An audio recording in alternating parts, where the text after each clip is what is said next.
Добро утро на следващия ден. След една хубава почивка на тишина, едно спално помещение с 15 човека, мъже, жени и едно малко приличие за компания и някои така резачки, хеви метал хъркания, сме кукуряк и казваме довиждане на тази кокетна хижичка. Синанец, тя наистина е малко така в тон с нейното име. И вижте Синанеца огрята от изгрева. Това ни дава сили да продължим напред. Ще видим обаче дали майка природа ще ни позволи да се докоснем до нея. Роджер. И така, почти сме стигнали до Синанечната порта, на път обратно към хижа Вихрен.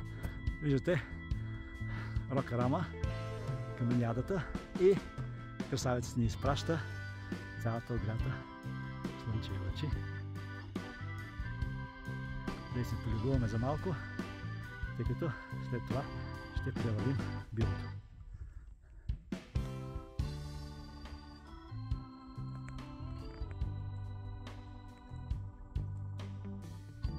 И така отново сме по обратния път. Тук е портата на връх Георгийца. Ето го и него. Той е всъщност навътре, но тук е неговото предвършие. От него се виждат страхотните георгийски езера. Ние ще ги видим от друго място. И пътя ни назад, обратния начин. Ето го Маратов, който се надяваме, че ще изкачим. Условията за качване на Синанеца бяха тежки и затова се отказахме. Винаги човек трябва да знае кога се отказва. Така, тук пред нас са Дончеви караоли. Отляво надясно Спадополски чукар. Тук имахме с госпожа Белорешка една голяма емоция. Раниците паднаха в една пропаст.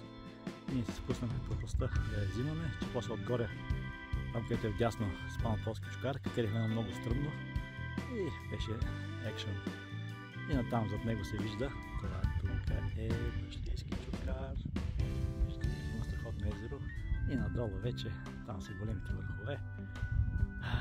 Любимите Каменица. Почваме вляво, Ловарника, Двуглавия. След това конусът, пирамидата е зубът. Куклите, качваме многократно от нас с голямо настроение. И така, ето го пътя обратно. Леко изкачване, приятно е. Но да не забравяме, че ни чака слизането по Бъндаришка порта. Роджер.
И така, отново на Бъндришка порта, влизаме надолу.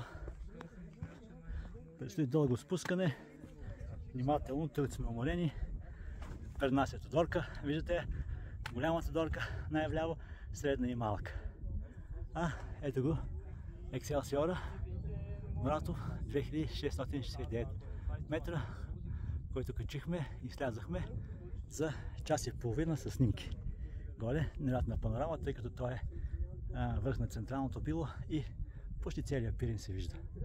Ето, Тодорина порта, много народ има, хората се радват на хубавото време, на чистия въздух, на спорта и на съприкосновението с нейно величество планината.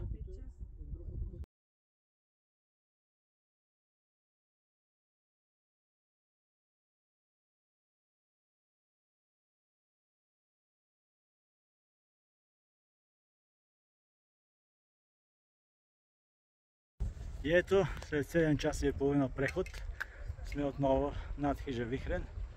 След малко ни предстои чаша ароматен чай. Ето виждате U-образната долина. В част с моите кремки сме говорили, защо е U-shaped, а не V-shaped. И нашето приключение приключва. Беше много изморително, но на сметка на това продължително. И много възхитително и енергизиращо. И най-вече имаме един Екселсиор. До нови срещи!